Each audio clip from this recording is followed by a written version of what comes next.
कब्ज या कॉन्स्टिपेशन की यौगिक चिकित्सा या यौगिक प्रबंधन।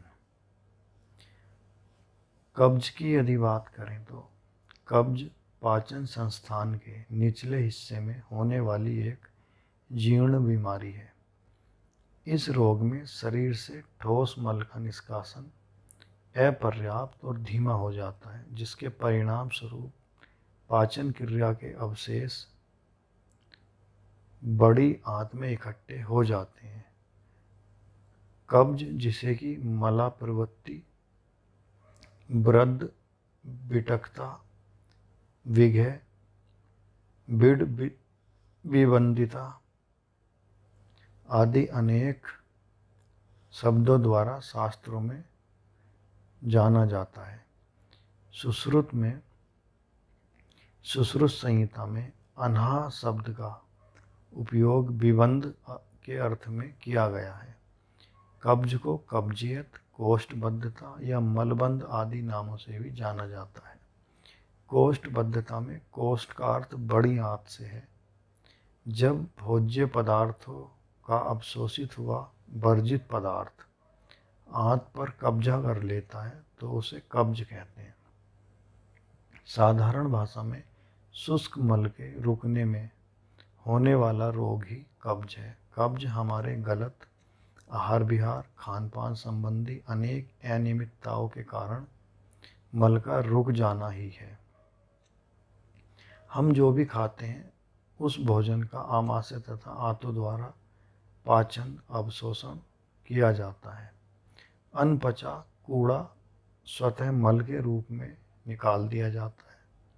जब मल बाहर नहीं निकलता है तो उसे ही कब्ज या कोष्ठबद्धता कहते हैं।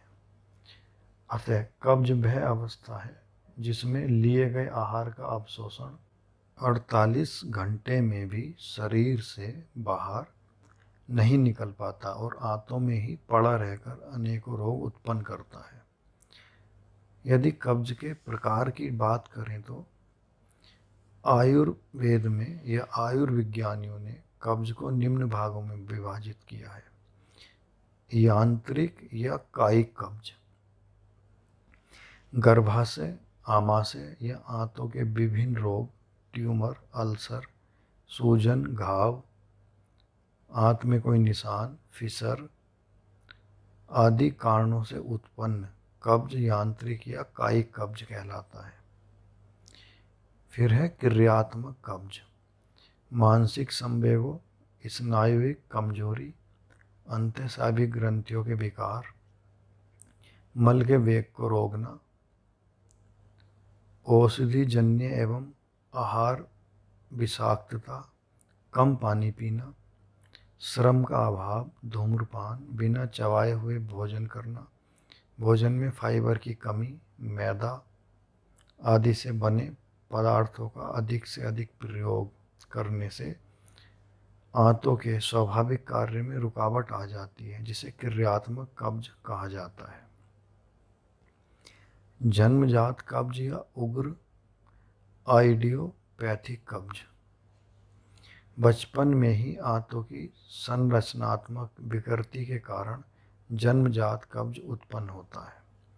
मानसिक कब्ज, कब्ज केवल शारीरिक नहीं बल्कि मानसिक अवस्था भी है।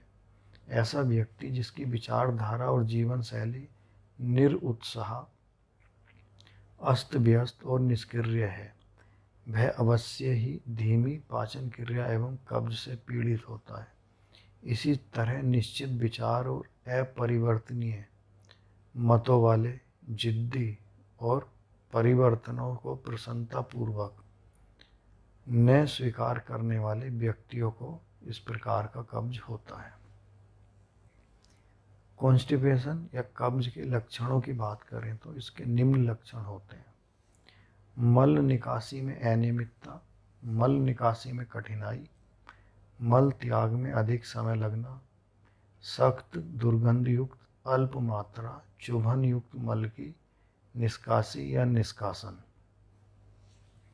पीठ एवं सर दर्द होना, भूखने लगना, बेचैनी, चिड़चिड़ापन, काम में मन न लगना, उदर प्रदेश यानी पेट का फूला रहना व दर्द होना, मुख का दुर्गंधयुक्त रहना व मुख का कड़वापन, रोगी के पेट में हर समय भारीपन रहना, किसी रोगी की भूख बढ़ जाती है परंतु अधिकतर रोगियों की भूख में कमी हो जाना, कुछ रोगियों को हल्का मीठा दर्द रहना तथा कुछ रोगियों में यह लक्षण नहीं रहता, जीभ पर सफ़ेद परत सी जम जाना, मल के जमे रहने से व सड़ने से अधोमार्ग द्वारा दुर्गंध युक्त वायु निकलना, आंतों में अन्न की सड़न से रोगी के सर दर्द, चक्कर आना, मानसिक तनाव व मितली या उल्टी जैसा आना, शिथिलता के कारण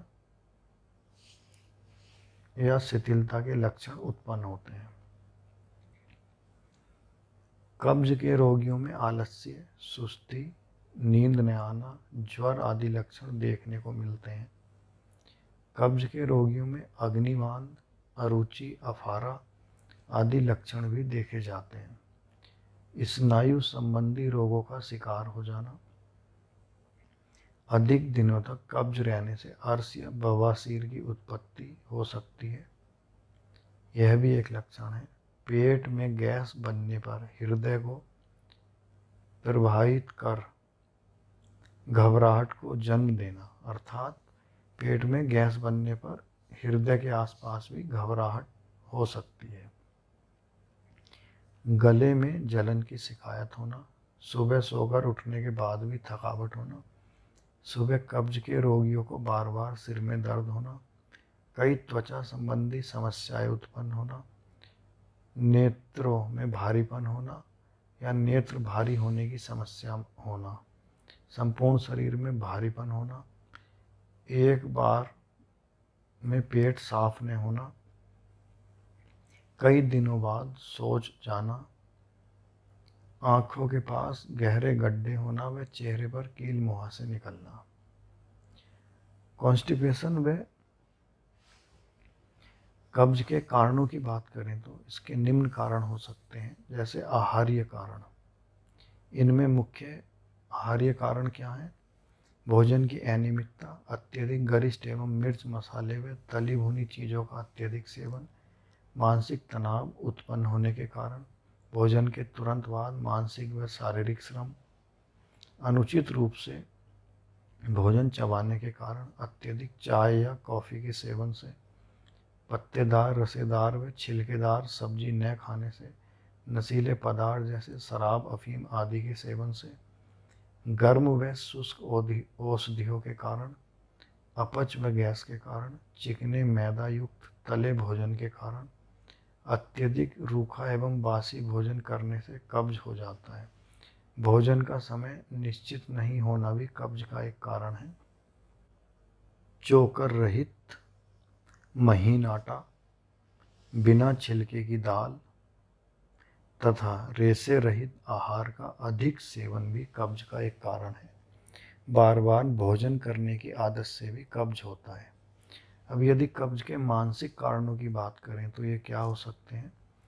सामान्यतः मानसिक तनाव, उद्देश्यहीन समय बिताना, जल्दबाजी में सोच निवृत्ति की प्रवृत्ति से या प्रकृति से, मनुष्य भोजन के उपरांत यौनाचार की प्रवृत्ति रखने से, यानी भोजन के तुरंत बाद संभोग या यौन क्रियाओं में संलग्न होने से, भोजन करते समय क्रोध, भय, उत्तेजना आदि से, जीवन के अव्यवस्थित ढंग से जीने के कारण, मानसिक विकार के कारण भी इस रोग के लिए उत्तरदायी हैं। यदि वातावरणीय कारण की बात करें तो ये क्या हो सकते हैं? जैसे शौचालय की गंदगी, पाश्चात्य शैली के शौचालय में मल त्याग करना भी एक कारण है। कब्ज के सामान्य कारण की बात करें तो ये क्या हो सकते हैं? व्यायाम की कमी से, व्यवसाय व यात्रा संबंधी कारण से, अनिद्रा के कारण, विश्राम की कमी से, लंबी अवधि तक बैठकर अध्ययन करने से, नाभि टलने के कारण, अत्यधिक व्यस्तता के कारण या अत्यधिक शर्म या संकोच के कारण मल उत्सर्जन को रोके रखने की आदत भी इस रोग का एक कारण है। अकर्मण्य जीवन जीने वाले भी कब्ज से ग्रस्त हो जाते हैं। वृद्धावस्था में खून की कमी, उदर की पेशियों की दुर्बलता के कारण, शरीर में पानी की कमी, लंबी बीमारी के कारण अधिक औषधियों के सेवन से, लीवर आदि के ठीक से कार्य न कर पाने के कारण भी कब्ज रोग उत्पन्न होता है। गलत आहार विहार के कारण तथा भोजन में विटामिन्स का अभाव भी एक कारण है। अब कब्ज की यदि यौगिक चिकित्सा की बात करें तो कब्ज के लिए यौगिक प्रबंधन निम्न रूप से किया जा सकता है। प्राकृतिक जीवन शैली एवं योग उपचार कब्ज रोग पर नियंत्रण हेतु प्रभावकारी उपाय हैं। यह कब्ज का समूल नष्ट करने में पूर्णतः सक्षम है। अतः योगाभ्यास के साथ साथ उचित आहार विहार से जीर्ण या पुराने कब्ज को भी ठीक किया जा सकता है। कब्ज के उपचार हेतु योगाभ्यास कार्यक्रम इस प्रकार से बनाया जा सकता है। यम नियम के पालन से मानसिक तनाव के कारण उत्पन्न कब्ज के लिए ठीक मनोवैज्ञानिक दृष्टिकोण का विकास होता है। नकारात्मक मानसिक वृत्तियां जैसे ईर्ष्या, द्वेष, उद्विग्नता, लोभ, राग, क्रोध, भय इत्यादि को दूर करने के लिए यम नियम अहिंसा, सत्य, अस्तेय, ब्रह्मचर्य, अपरिग्रह, शौच, संतोष, तप, स्वाध्याय, ईश्वर प्राणिधान का समुचित तौर पर पालन करना चाहिए।